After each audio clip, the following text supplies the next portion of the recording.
I am all excited to get going now talking to Dr. Aletha Maybank.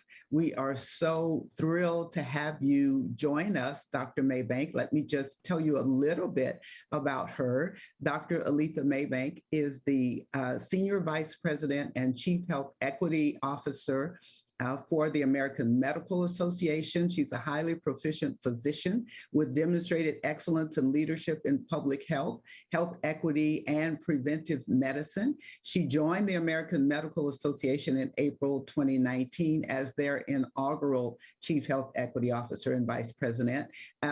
Prior to this, she was an associate commissioner and later a deputy commissioner. And I love this great work, all the great work that she's doing now, but amazing work that she did before. So I just want to take a couple of seconds to share some of that with you. She launched the Center for Health Equity, and under her leadership, the Race to Justice initiative was launched to transform the culture and the public health practice of the health department, and to embed health equity in all of the health department's work. And that great work has been recognized and adapted by other city agencies and has even captured the attention of the World Health Organization. How cool is that? And neighborhood efforts under her purview strengthened through enhanced coordination in violence prevention, teen pregnancy prevention, birth equity, and faith-based initiatives. All of that is so critical. And also, I wanted to just point out that she has taught medical and public health students on topics related to health inequities, public health leadership and management, physician advocacy, community organizing in health. And so in 2012, she founded the We Are Doc McStuffins, which I just think is so cool. As you heard, if you were participating yesterday, you heard us talk about the great need to have a greater diverse workforce, from physicians to clinical trial investigators to scientists to STEM workers across the board. So this effort of starting, and I've been saying for a long time, you can't start when they're graduating from college. This work has to start much earlier to see diverse youth as the future doctors, scientists, and leaders in the health movement. So I love the Doc McStuffins. It was a movement created by African-American female physicians who were inspired by the Disney Junior character, Dr. McStuffin. So I just think that is so cool when you think about the breadth of things that you've focused on, Dr. Maybank. And it is so amazing. I just love all the great work that you do and that you have been doing all this time. So welcome to our program. Thank you, Mary. I appreciate that. Yeah, I feel that will go down as my claim to fame as Doc McStuffins. I feel more so than everything else. Right. Well, that's a good claim to fame to have. I got to tell you. So that's not a bad thing to have. So why don't you, and so just before we get started, and I know we have so much that we want to cover, but I do want to just ask you to reiterate just for a moment about the significance of preparing this future workforce and preparing our youth for the work that needs to happen when you talk about advancing health equity. How important is that to the movement? Well, I mean, it's absolutely critical that we are providing opportunities. I think opportunities in the sense of allowing young folks and Black and Brown folks who may not have exposures, to Black and Brown physicians, that it's possible that they can be in these spaces, and other health professionals and professions as well. And so that needs to happen just in a kind of an interactive and mentoring sense. And we do have a lot of that has been happening for years with many organizations, and AMA has been part of that. But also, in order to kind of get into and prepare our students for being able to be in spaces such as med school, that means our education systems have to be way more equitable.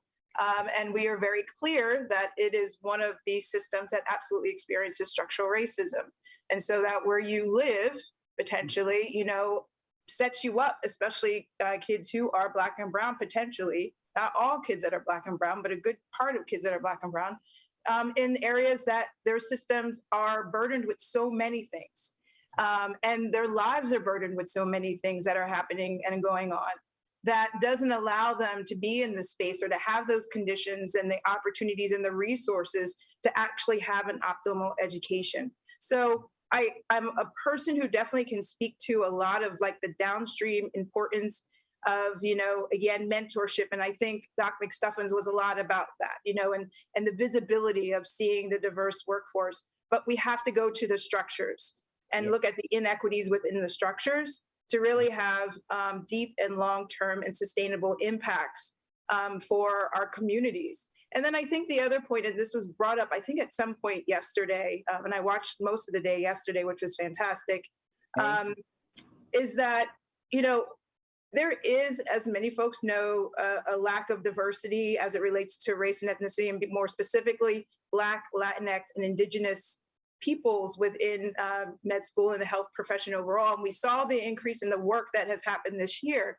But what that to me demonstrates, as well as the work of like all the Black medical schools who are able to admit all these Black students, is that there are students that are there, right? And so it's not the pipeline, because only, and I think a lot of times folks, I've seen this kind of use that as, well, the pipeline's not there, the pipeline's not ready. And it's like, well, okay, fine. We understand the challenges there, but there's a lot that's available right now. There are a lot of students that are ready, that actually are ready to go to med school. And we need to do better at the med schools area and recognize the institutional racism that's existing there that is preventing students from entering the schools.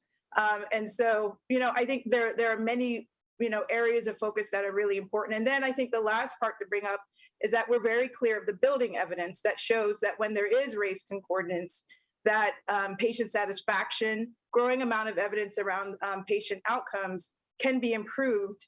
However, it's important not just for Black and brown patients or Black and brown physicians to be able to see Black and brown patients, but all physicians have the responsibility and the role to understand how structural racism and oppression shows up within their offices, their institutions, the system of healthcare, and within themselves, so that they are doing better, so that everybody can be treated equitably. Absolutely. And that gets us to our first real question for you, specifically about your work and what you're doing right now. What do you see as the role of physicians and the intersectionalities needing to happen with them as partners to help advance health equity? And I know that is the work that you have totally immersed yourself in since you've joined the AMA, and it made a lot of progress as far as setting up the structures and drawing attention to what needs to happen, like you just laid out so eloquently just now. But tell me about that. What do you see as the role of physicians to help advance health equity? Sure. And first, I didn't thank you before, but I want to thank you, just you and Jewel, really, for the vision and the efforts of all this. It's been wonderful to be able to participate in some of the planning of this summit. And I also just want to make sure, so I don't forget, but to thank my team at the AMA, and especially Chelsea Hansen, who has been really spearheading a lot of our work at the intersection of equity and innovation. And I've just learned a tremendous amount from her and really from my team. So I did forget to acknowledge when I introduced you that you were actually on. I did say it yesterday in the opening, but I want to acknowledge you now. Thank you for being on our advisory council that advised us, as you said, to help us put together this entire summit. We certainly appreciate it. Oh, absolutely. No problem. It was an absolute pleasure. As you mentioned, so the American Medical Association, for folks, most people have heard of it. They're not fully aware of, what it does possibly, but it's been around since 1847, and its primary audience absolutely has been physicians and supporting physicians throughout the years. And in the early 2000s, there was a lot of work and effort on the part of the AMA to really start interrogating its own history of exclusion, specifically of Black physicians from the American Medical Association for almost over 100 years. And so there was a large body of work that was put forward to really elevate this history. And then an apology was put forward in 2008 by Ron Davis, who was the president at that time, to apologize for that past. A few years, went through, and there was definitely some activities amongst the AMA or within the AMA amongst the members. But in around 2016, there was a movement internally, and the current president of AMA, who was the chair at that time, spearheaded a task force on health equity. And the goal was for AMA to figure out what were they going to do in the space of health equity that, now, is becoming, trendy, I would say, I think at this time. And not to say that members weren't committed, because they absolutely were. And there are lots of committed AMA members to this work. And so the recommendation of this task force was to build or start an organizational unit to focus on equity and to hire a chief health equity officer. So I started in 2019 with the goal and the intention to figure out how to facilitate a process to embed equity throughout really all of the work of the American Medical Association. And so, we have our management team, just so that folks have a sense of this, internally, that works on behalf of our 200,000 plus members within the within the AMA. And many folks know that the work is usually pretty influential in the space of healthcare overall. And so, our goal over the year and a half of after I first started was to figure out what is our strategy going to be, moving forward to address inequities. And in May of 2021, we released AMA's first strategic plan, as many folks have done over the last year, on advancing racial justice and health equity with 5 core approaches. And so the first one being embedding equity into all the work that we do. And so by that, we mean more of an inside-outside strategy. Folks who know me, and this has really been the work that I've done over the last 15 years, is that you just can't do equity on the outside of your institution or company or organization. Like, there's always kind of the push. What's the action? I hear this all the time. What are the actions? And usually that's thinking about, how are we working with communities? What are we doing this? And it's actually a little bit patriarchal kind of context to come to this work of equity as if you're there to fix something, instead of also recognizing your contributions as individuals and as companies to how you are contributing to the inequities that have been structured within this country for generations. And so part of this work, if we really want to do it meaningfully, is interrogating ourselves, challenging our own mental models of how we show up in our day-to-day decisions on how we design and create solutions. And you've heard this, if you were part of the conversation yesterday, any of them, you heard this over and over again. Who's designing? Who has the power to do that? Who has the power to invest? Who has the power to set up funds? So all of that we have to look at and see where we are excluding people, where we are excluding communities, how the system, as was mentioned yesterday, was never designed for the majority of Americans, truthfully, historically. It was designed for a small segment of people. And the realities around that are still existing with us today. So that's the internal work. And that takes a lot of training and capacity building, changing of culture inside the organization. It's not only training, and I'm very clear about that. Setting up infrastructures for organizing and making sure all of our employees are able to be engaged and work and drive towards inclusion. And it's beyond, I used to say this as well, diversity and inclusion work. So that's the first approach, kind of the inside work. The second is around how are we building alliances and sharing power. So as an example, I mentioned that, we were very explicit, especially at the state and local level in certain areas across the country, of not allowing Black physicians to be a part of the institution. So you can imagine how that builds, how that creates a sense of a lack of trustworthiness and a lack of trust, on the part of many people, not just Black physicians, but people in general. And it's not just the exclusion, but it's also the participation or the lack of participation or the silence of AMA at certain times of, like, when desegregation of hospitals came around, we were silent about that. Those things build mistrust within our communities. And so we have to approach our work in a different way when we're engaging with communities and physicians more specifically that have been historically marginalized, such as the National Medical Association that was completely created because they were excluded from the AMA. Our third approach is around how are we pushing upstream more and really getting physicians and healthcare systems and the ecosystem to fully appreciate and structure opportunities beyond just what happens in the hospital walls and the doctor's offices, and really change this narrative around what creates health. It's totally aligned with the healthcare system in this country. And I think that's because it's where a lot of the power is, it's where the money is, but it's a complete, as many of us are getting to better know, it's not complete in our understanding of health, and that where we live and our housing and all these other contexts and all these other drivers of what we have access to or not have good access to in our communities impact our health. And then the systems and the lenses such as racism and white supremacy and sexism and classism all drive, how these systems are set up. So we have to, as physicians and med students in training and other health professionals, really understand the full context of what creates health. And so we're doing a lot to support that in terms of working with healthcare systems directly through creating networks and working with them through the QI work, but also providing education and tools of what all of that means. The fourth thing, which is really relevant for this conference, is around equity and innovation, and I'll come back a lot to that.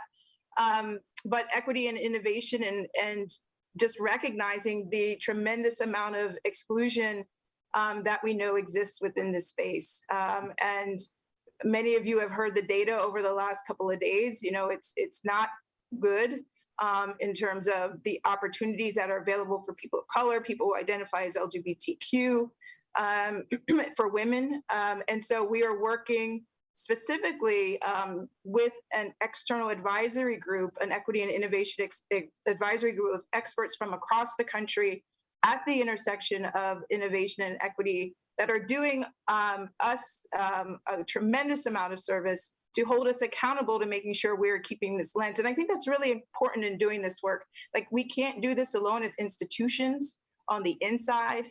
And we need support on the outside to hold us accountable. And we need those partnerships as well to really hold us accountable to making sure that we are doing this right, and we're doing this well. And I really believe in the collective nature of doing work. A very dominant narrative in this country is around individualism. Yes. And we need to counter that with collectivism. And we can't, I feel, move forward, especially in this space of our U.S. innovation sector, using the same tools and the same frameworks that have been always used, because again, they were not created with the thought of many communities in mind. And so I think that there is a lot that we have to do together in order to disrupt the ways of which we've been thinking and working. And then lastly is really around, our last approach is around fostering pathways for truth, reconciliation, and healing for our AMA past, recognizing that it caused harm. And so what's the cost of that harm? And how do we repair that harm as an institution? So that's our overall strategy and how we're engaging the physicians as well as the healthcare community and med students more broadly. From programmatic aspects to policy and system change aspects as well.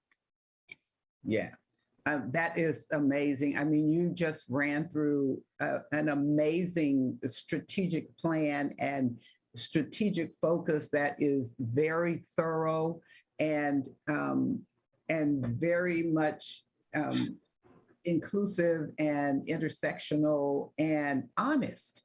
I just appreciate, ever since I met you and we've started working together and planning, I was going to say plotting together, but doing this work together, I've been very impressed with the level of honesty that you have brought to it, and not trying to sugarcoat what needs to happen, what has happened. And so we know that Yeah, no real change has happened without bravery. So when you think about all of this and, stuff that happened, as you already said, over, hundreds of years, not just since the 1960s, but what are your thoughts about navigating the fear and the threats? Because I have to imagine that, I don't, I always assume good intentions, right?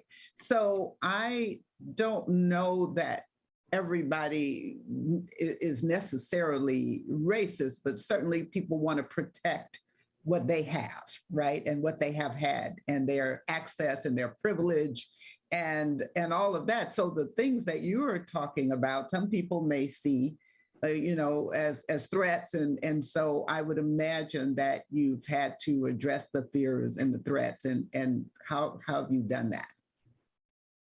Yes. So, and we've talked a lot. So I know you're specifically referring to.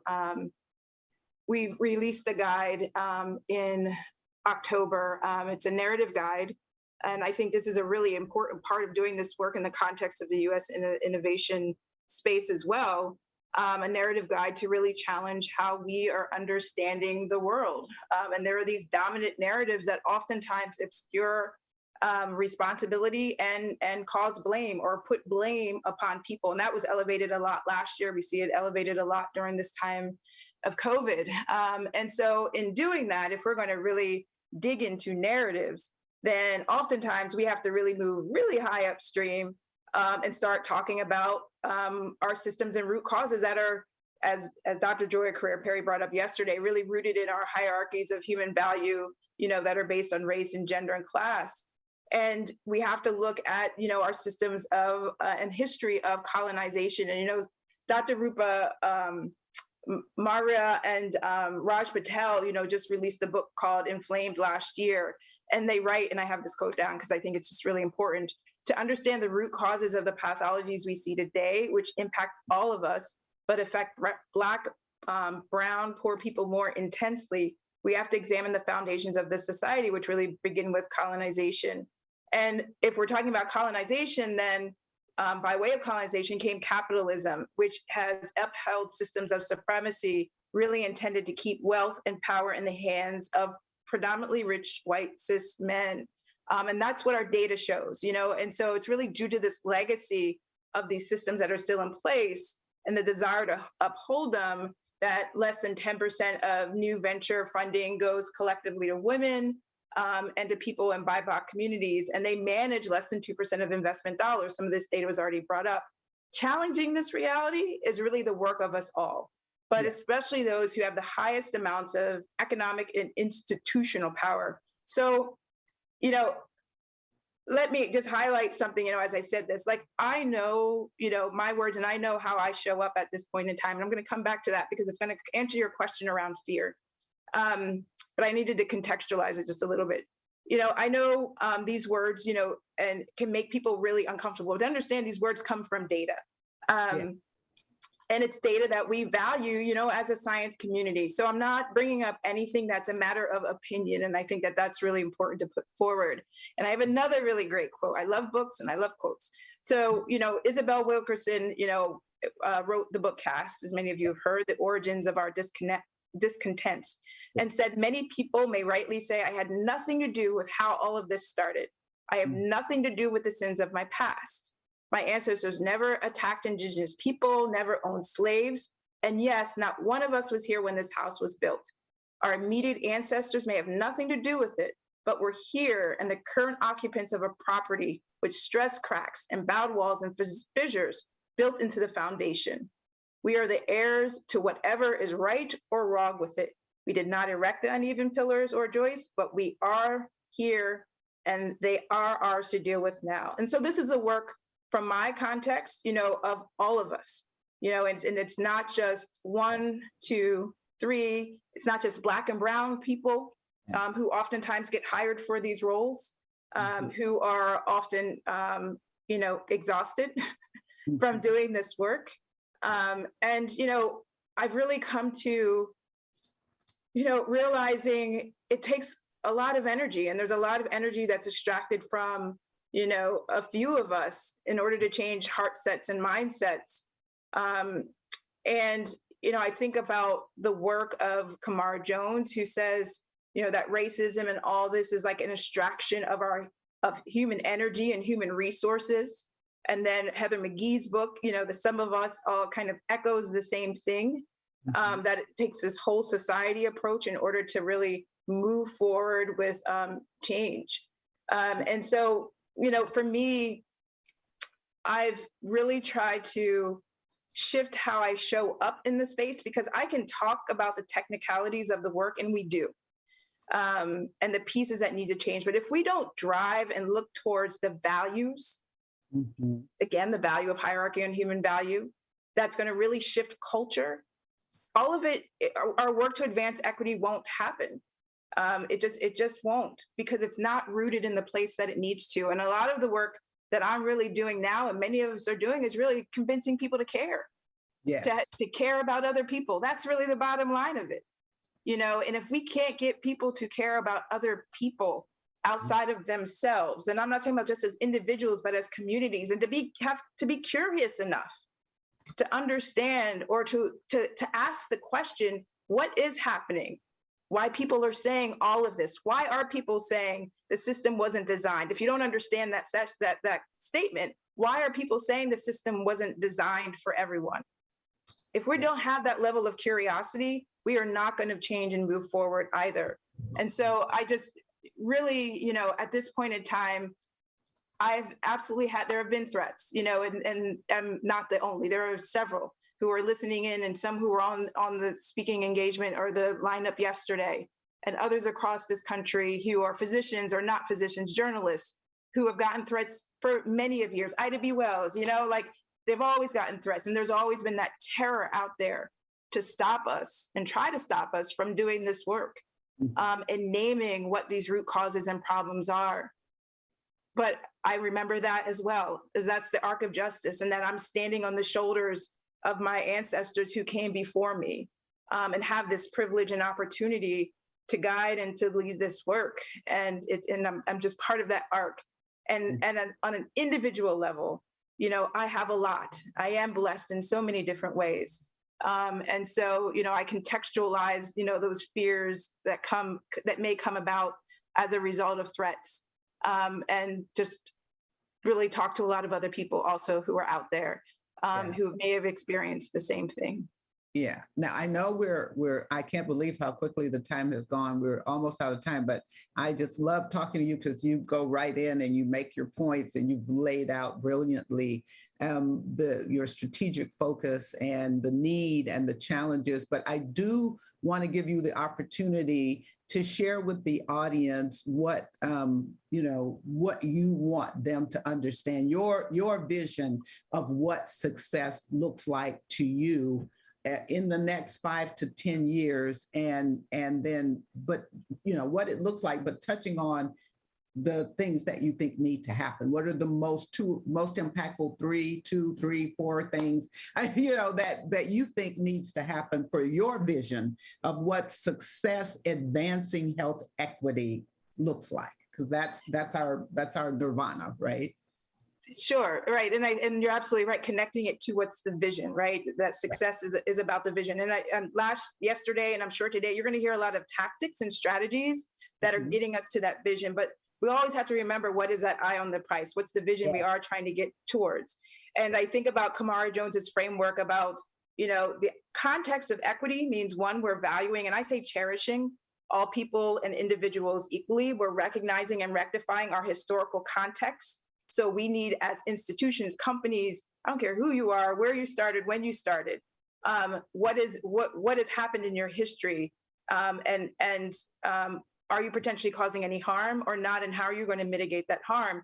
And then when you notice and recognize and realize that there is an injustice within your institution, how you engage with the neighborhoods within your that your institutions are sitting in, and the larger work you're doing in society, how are you going to shift and resources and power, money, and people, really according to need? And so, folks, if you really want to start doing, from my perspective, in equity or equity work, it's really understanding what the strategy of equity actually really means beyond the words of it. And if we actually value that, our data would not be disparate. And our ecosystem, I think we would care a whole lot more. We'd do a lot better, the best we can. Some of us may use old frameworks. I'm not sure how well they'll use, but we may need some new frameworks. And we'll have some foundations in equity, trust, humanity, dignity, and love. Yes, I love it. I love it. Thank you so much, Dr. Aletha Maybank. We are thrilled to have you participating in the summit. And just a heads up, you're also going to be participating in our media day on Friday, where we go through and do our highlights. So thank you again for all of your great work, and congratulations on moving the needle in such an impactful way already, and pointing us all in the right direction.